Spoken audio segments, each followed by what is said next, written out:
Jim, you're saying that there's been a lot of focus on leadership, but for you, something has changed about the concept of leadership. What's your view on leadership?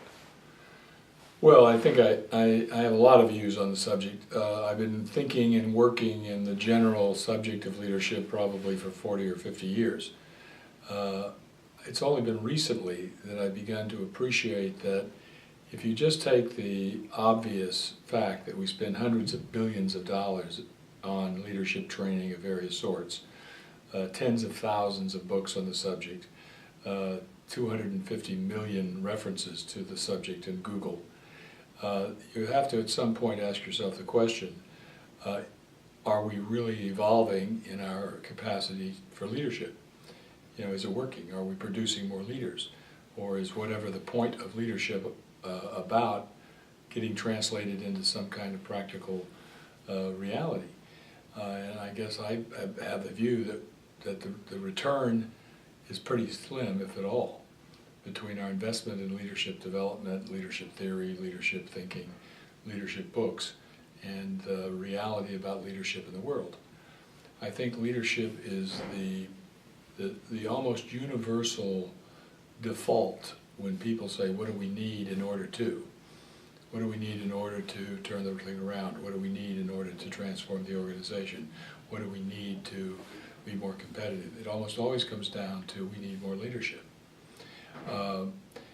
So recently I began to ask myself the question, why is that so? And if you look at what is the most fundamental assumption or assumptions we have as individuals and collectively about leadership, the one that jumps out at me is that leadership at the end of the day is the source of something. It's the cause of something. And specifically, it's rooted in the idea of the individual as the prime leader, as the actor, as the individual that has the special qualities or the special abilities, and is somehow able to inspire people, to mobilize people, to generate a following, generate a movement, etc., etc., etc. And I think to some degree you could say that's legitimate as a story or an explanation or a narrative about what we are kind of observing that we're calling leadership. On the other hand, understanding it that way doesn't seem to be very useful in terms of producing leadership. So I've begun to think about leadership less as about the individual and more about the relationship between people. So I'm beginning to see that leadership never happens if it's only an individual. It always happens in relationship to other people. So you can't have a leader without followers, etc. If it's that way, then leadership becomes more of a social phenomenon rather than some set of attributes that you ascribe to the individual. And if you look at it from that frame of reference, then we could also begin to see that leadership is not about problem solving. Leadership is essentially the part of the conversation we have about how do we create the future, how do we make change happen. I think that's not a bad definition of management. Management's sort of about problem solving, and leadership is more about creating problems worth solving, or leadership is more about creating possibilities or generating new ideas that get translated into new reality. The other thing that I'm beginning to conclude, if I look at it from that place, is that a more accurate way to say it is the idea of leadership as a social phenomenon combined with the idea that leadership is about creating the future. That it's more grounded and accurate to say it's about co-creating. That together we co-create whatever our future is. We could also be pretty accurate to say, and we have also co-created the way it is now. So co-creation is basically happening all the time. In fact, maybe nothing else is happening except that we're always co-creating our reality.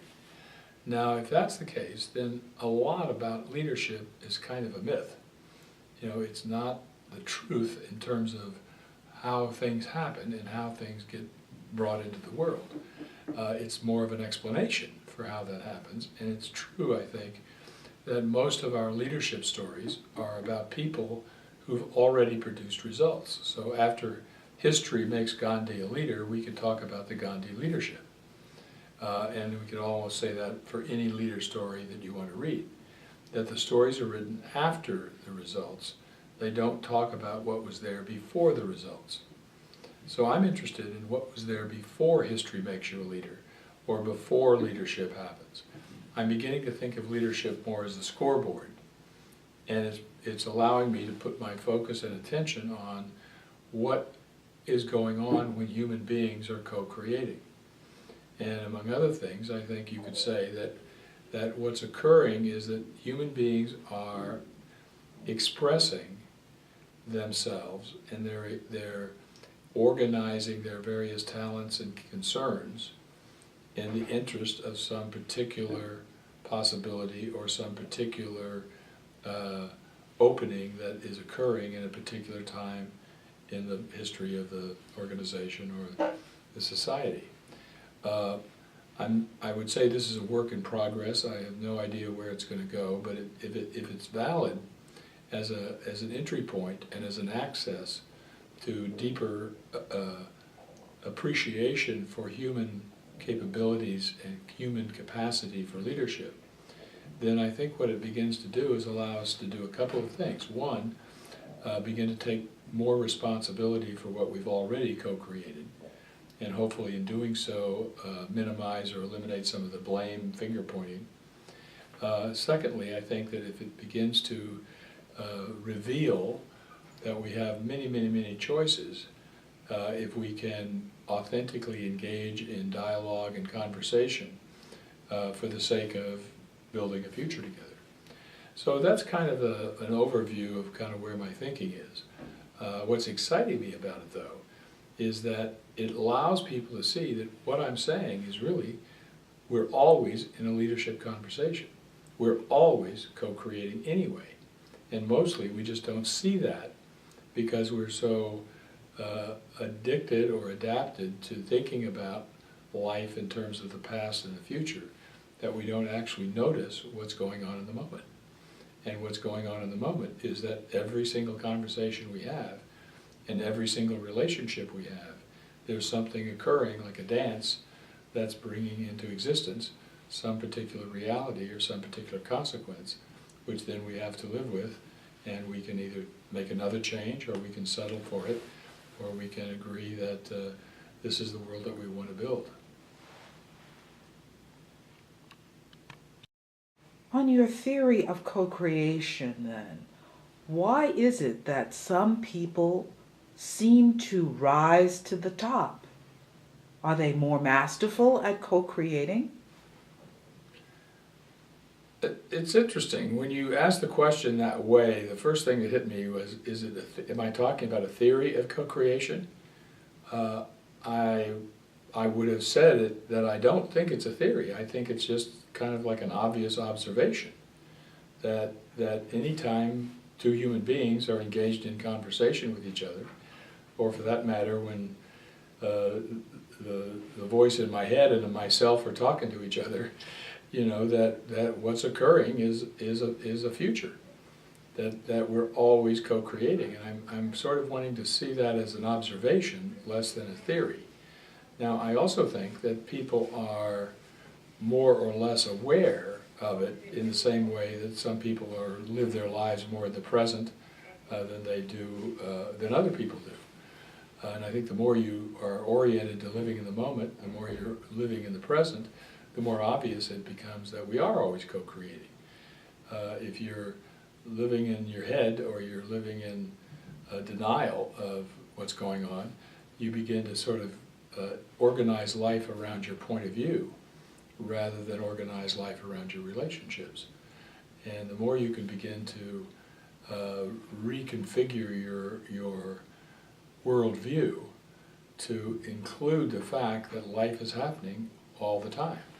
I think there was a guy named Ortega de Gasset, I think he was a priest or something, I'm not sure, who once said the most compelling thing about life is that it's always fired at you point blank. You know, you know, that could be thought of as theoretical or metaphysical, I suppose, but more and more in my life, it's becoming kind of obvious. And I guess the older you get, the more you appreciate that all you have is right now, and that all that's really going on is right now. But if you take that statement literally, and then you say, you know, all that is going on is right now, never mind that it's all I have, and that while intellectually I think a lot of us can conceptually appreciate that life is a series of nows, or life is a series of moments, the way I'm beginning to see it occurring, though, is that pretty much it's all that's going on. And while we have conversations about the past and conversations about causality and conversations about motives and why things happen, there's still conversations that are happening in the moment. And so the appreciation that our ability to influence or impact or inflect the sort of flow of life is really in the moment. You can't take an action in the future, and you obviously can't take an action in the past. You can only take an action in the moment. And the actions that I'm talking about are actions of commitment, action of conversation, actions with respect to how we relate. And in all that reflection, or all those different dimensions and ways of looking at this, more and more I think you find that the ability to co-create is a given. The awareness of that ability is not. And that just as we all have an ability to read, it doesn't mean we're all literate.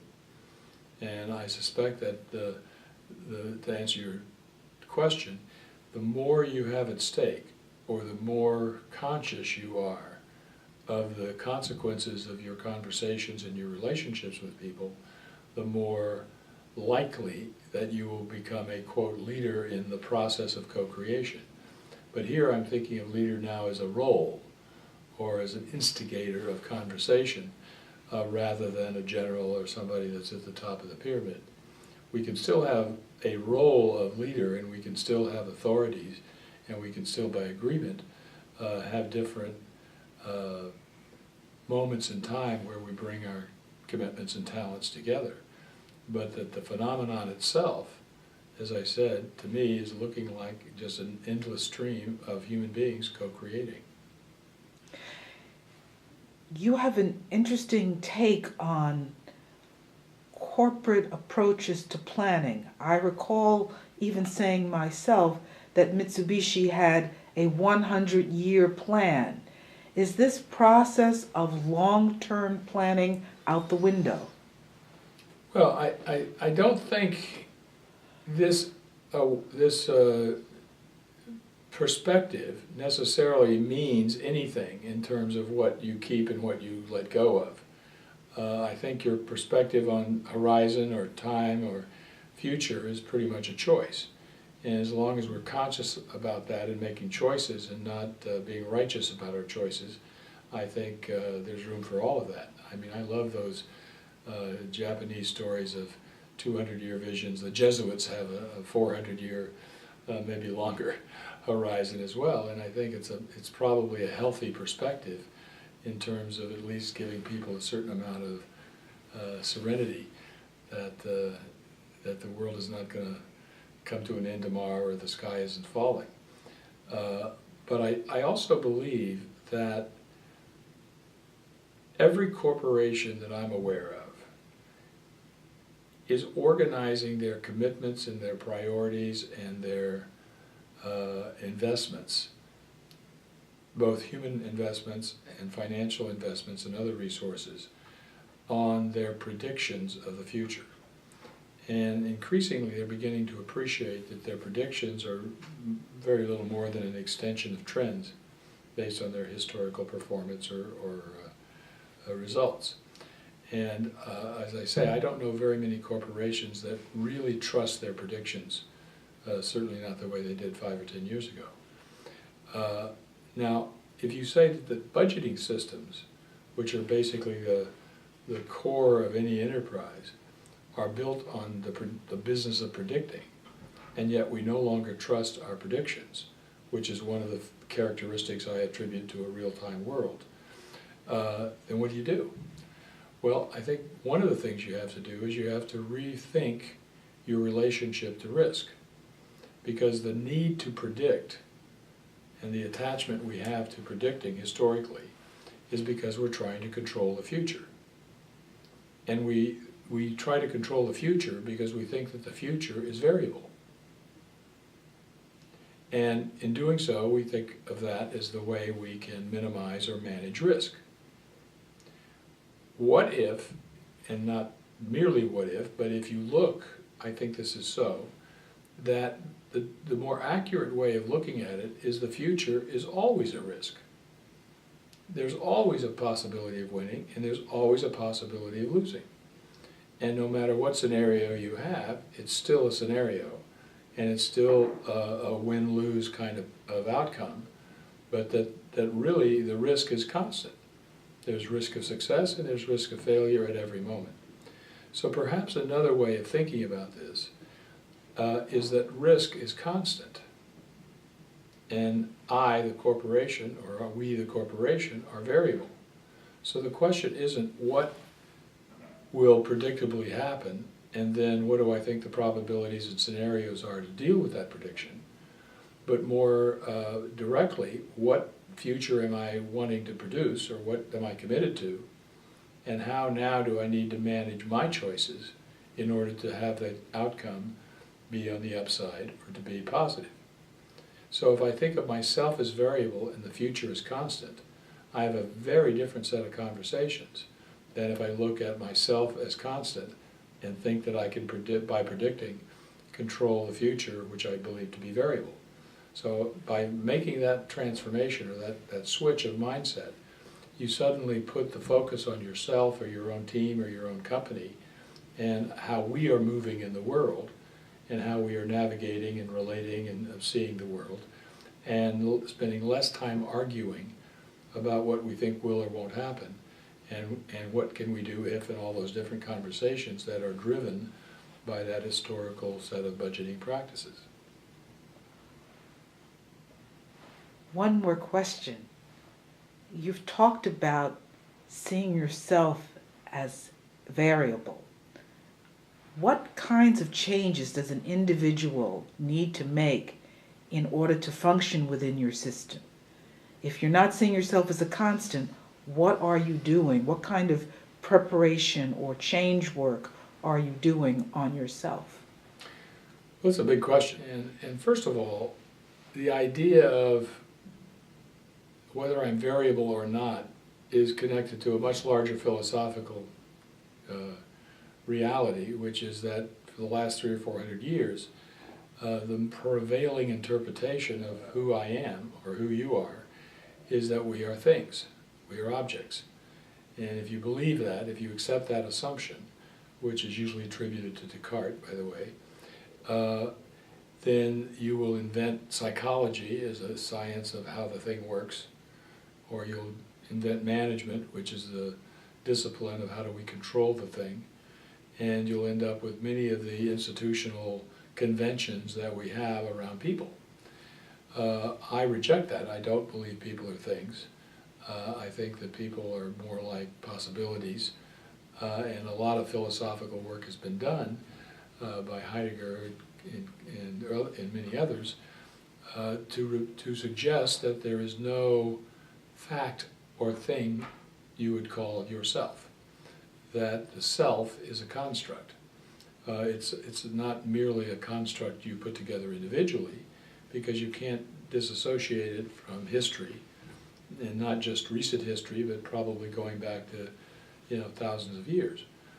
What it means to be a man, what it means to be a woman, values in terms of how we interact with the world, all of the different words we use to describe ourselves have basically evolved over human history up to now. Now, there are certain things that you have acquired, thought, believed in your life, and those, generally speaking, fall into the who I think I am category. And again, most of the way we think about ourselves is in this psychological context So it's important to make a distinction between psychology's answer to the question and how I'm answering the question. I'm basically saying I view myself as my relationships. I think that's who I am. I'm my relationship with my little voice in my head. I'm my relationship with other people. I'm my relationship with circumstances. I'm a relationship with time. And I'm a relationship with whatever's outside my understanding. Call it God or universe or the unknown or the mystery. And I'm saying if those 5 relationships don't exist, if you take away any of them, then I disappear. So that's how I see myself. And in that sense, I can begin to see that I don't need to control anything. In fact, I don't think I have much control over anything. I don't have to predict anything, although I can certainly speculate. But I can have a relationship with whatever's occurring. So while I may not have any control over the political situation today, I certainly have a choice in how I relate to it. And while I don't have a lot of choice necessarily about my physical health if something bad happens to me, I have a choice in how I relate to that. And while I don't necessarily have a choice in how you are thinking or what you're doing, I do have a choice in how I relate to you and what you think and what you're doing. So it's the power to navigate in life, in my experience, and increasingly so, is becoming inseparable from my ability to be both aware of and responsible for how I relate to all of it. And the more I do that, the more I realize that myself is mostly a blank canvas. I can more or less continuously reinvent myself. I'm never stuck with, I can't do it because that's not the way I am. I can say I'm not going to do it because I don't want to, or I'm not going to choose to do it, but I don't have to ever blame my behavior or my experience on some kind of an objectified self that I bought into that I think is who I am.